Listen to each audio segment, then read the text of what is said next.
Mga mambabatas na tumutol sa impeachment laban kay Vice President Sara Duterte tinawag na Brave 25. Bukod sa paniwalang walang matibay na ebidensya laban sa pangalawang Pangulo, ang ilan po'y bumoto ayon daw sa boses at pulso ng kanilang mga constituent.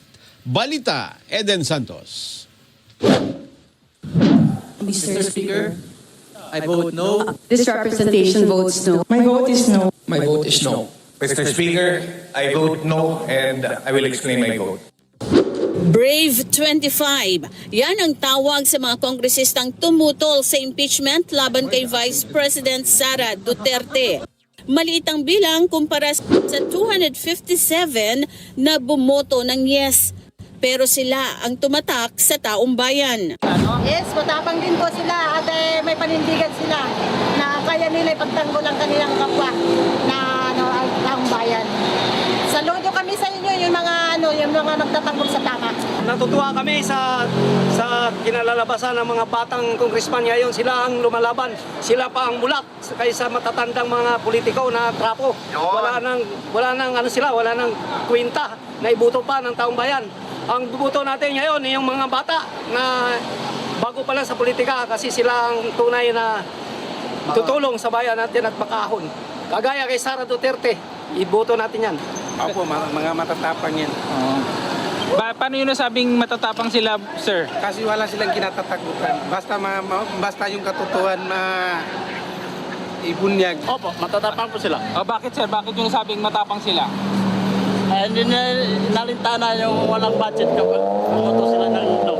8 ay mula sa Mindanao, ang iba naman ay sa Visayas at ang ilan sa Luzon, habang 5 ang party list representatives. Bumoto ng no ang ilan sa kanila dahil naninindigan na walang matibay na ebidensyang magdidiin sa vice-presidente.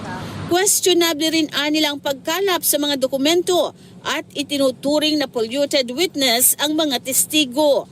Hindi rin daw nasunod ang due process na una ng kinwestiyon ng Korte Suprema kaya nabasura ang unang mga impeachment complaint.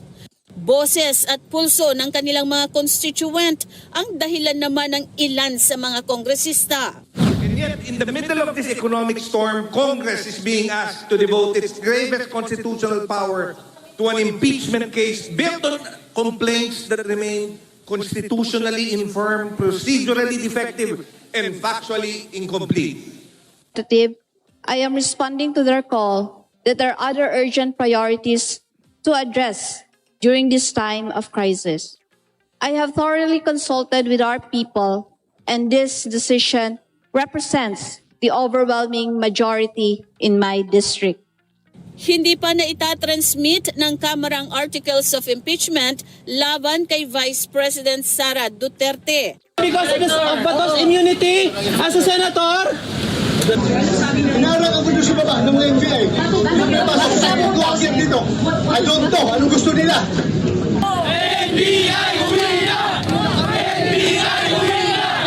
Nagkagulo kasi sa Senado kagabi at nagkaroon ng lockdown. Ayon kay Manila 3rd District Representative Joel Chua, hinihintay pa ng tanggapan ng Secretary General kung kanino makikipag-ugnayan dahil na rin sa biglaang pagpapalit ng liderato ng Senado. Gayunman, umaasa si Chua na sa loob ng linggong ito ay maipapadala na sa Senado ang kopya ng Articles of Impeachment.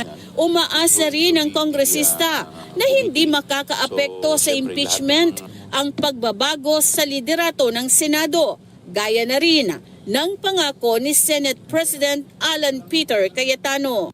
Paggabi at kaninang umaga nung kausap ko ang ating SecGen ay hindi pa na itatransmit yung articles of impeachment dahil nga inaantay pa nila kung kanino sila makikipag-coordinate. So hopefully malaman natin yan. Pero ako naniniwala within the week naman yan mangyayari lahat yan. Eden Santos para sa 100% Balita.